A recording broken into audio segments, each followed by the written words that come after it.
payat na ang katawan, kumalat na ang bukol sa buong katawan, meron na sa lungs, yung iba meron pa sa liver, Ang tanong, magpapa-opera ba? Magpapa-chemo ba? Kung ang katawan ay sumusuko na? Kung ang katawan ay mahina na? Yan po yung mga tanong na kailangang pagdesisyonan ng may katawan kung ano ang gagawin. Kung ako ang inyong tatanungin sa ganyang sitwasyon na kumalat na at ang gagawin na dyan ay hindi na operation dahil kumalat na, ang gagawin dyan ay chemo. Wala pong problema sa chemo. Maganda po yan na proseso ng doktor. Pero ang tanong dyan, kakayanin ba ng resistensya ng katawan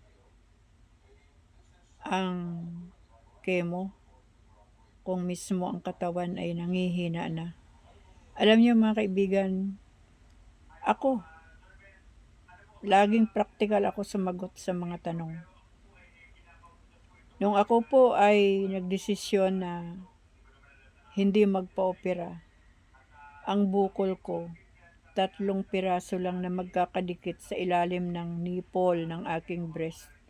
Wala po akong bukol sa ibang bahagi ng aking katawan. Nagpa-ultrasound ako after 5 months nung ako ay nagkaroon ng cancer dahil nga po ang advice ng doktor ay tanggalin ang 2 kong breast. Pero sabi ko nga, 5 months successive yun na uminom ako ng malunggay na nilaga, hindi pa malunggay tinoon, hindi pa nakalagay sa tibag. After 5 months or 6 months yun, na ako ay nagpa-ultrasound dyan sa isang kilala, sikat na hospital dito sa amin, sa Calamba City, ang CMC. Clear ang aking left breast. Wala na yung nakita doon sa mammo machine o sa mammogram ko na parang mga kung ano-anong nandoon sa loob na yun, parang mga sumabog na gatas doon o kung ano man. Kasi nakikita ko habang ako ay minamammogram, nakikita ko doon sa tawag dito, sa maliit na TV ang nangyayari sa aking breast sa loob. Nawala po yun, natanggal po yun. Lumiit ang aking breast. At ang may tama na lang na naiiwan ay ang aking right breast na talagang yun ang inilaban ko sa pananalig sa Panginoon. Sabi ko nga, ang ininom ko lang ay malunggay. Halos 1 buwan din akong uminom ng mga mamahaling mga gamot. Iba-iba, ang dami-dami. Mga herbal na mamahalin, pero hindi po ako gumaling doon. Pero yung malunggay talaga na nilikha ng Panginoon. Nung sinabi sa akin ng babae na cancer lang yan, inuman mo lang ng malunggay. Pinakinggan ko, ginawa ko, sinunod ko, at naniwala ako. Alam niyo mga kaibigan, nawala man yung nipple, nakain man ng cancer dahil yung 5 years, sa 9 years na survivor ako, yung 5 years labanan, andun ang dugo, kinakain ng cancer yung nipple ko, yung bukol ko, unti-unti na naagnas, alam niyo po yun. Pero habang nakikita ko ang aking sarili, pinaglaban ko talaga na hindi ako magpapakemo, hindi ako magpapa-opera. Bakit? Nakita ko na naranasan ko na yung himala ng Diyos na yung aking left breast ay pinagaling na ng Panginoon, clear. Doon pa ba ako magda-doubt sa aking right breast na hindi rin kayang pagalingin ng Panginoon? Inilaban ko po yun. sa pananalig sa Diyos. At alam na alam ko yun mga kaibigan, na hindi ko kakayanin ang opera, chemo, dahil alam na alam ko ng aking katawan inong panahon na yun. Bagong salta sa buhay ko ang salitang kanser. Pero hindi po ako nagpatinag sa takot, sa pangamba. Maganda po ang treatment ng doktor. Chemo lang ang panlaban talaga na pangpatay sa mga cancer cells. Ang problema, kung kaya ba ng ating katawan? Kaya ba ng ating lungs? Kapag pinapatay na unti-unti ng gamot, yung good cells, wala nang lumalaban. Paano na?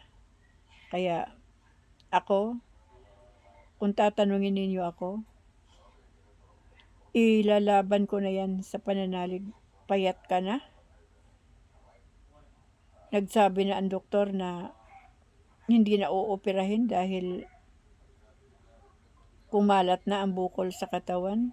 Meron na sa liver o ano. Ilalaban ko na yan sa pananalig sa Panginoon. Bahala na ang Diyos. Tandaan natin, ang Diyos ay bumubuhay pa ng patay. Ultimo yung patay kayang buhayin ng Panginoon. Tayo pa, buhay pa, may katawan pa. Payat nga lang, ang mga katawan ng may kanser. Pero walang imposible sa Diyos. Ako ang advice ko, kung hindi na kaya ng katawan, kung payat ka na at wala ka ng lakas, tapos ikikemo ka pa, maawa ka sa katawan mo. Lahat ng sinubaybayan ko na mga sikat sa cancer fighter, may nurse, merong nagsimula talaga sa malusog ang katawan. Hindi ko na maalala sa dami ng aking sinubaybayan na buhay ng mga may cancer sa cancer fighter group, mga miyembro ng cancer fighter group. Pag dumadaan na sila sa aking newsfeed, na pantay na ang mga paa, dumaan sila sa chemo. Lahat sila dumaan sa chemo. Kung ilang cycle na na chemo, nangitim na ang kanilang mga balat. Mga payat na sila.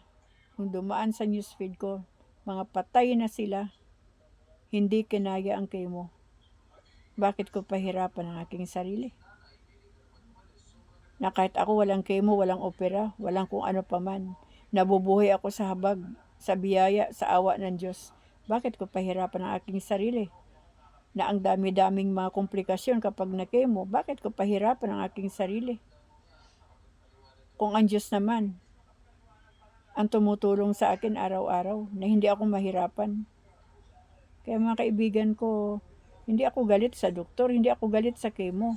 Pero tayo mismo, kung ang katawan natin hindi na kaya ang treatment, tayo mismo ang magsasabi sa ating katawan kung kaya mo ba o hindi. Tayo ang nakakaramdam. Hindi ako against sa chemo. Hindi rin ako against sa mga nagpapakemo. Masaya nga ako kapag may lumalaban na nagpapakemo. Pero ang sinasabi ko lang, kapag ang katawan mo ay mahina na at kalat na ang bukol sa iyong katawan, at ngayon ka palang magpa-doktor at sinasabi ng doktor na hindi ka na pwedeng operahan, chemo na lang ang kailangan. Mag-isip ka na. Magpapakemo ka ba? O ilalaban mo na lang sa pananalig sa Diyos? Yan lang po ang nais kong sabihin. Kaya ako po, lahat ng mga kaibigan ko dito sa SOCMED na may mga kanser, hanggang ngayon inilalaban ko rin po kayo sa pananalangin ko sa Panginoon. Hinihiling ko talaga sa Diyos na lahat tayo ay makaranas ng kumplitong kagalingan at maging malakas lagi ang ating katawan. So mga kaibigan ko, laban lang sa pananalig, laban lang. Ilaban natin ang totohanan na laban sa pananalig sa ating Panginoon. So hanggang dito na lang po. Magandang gabi po sa bawat isa. God bless us all po.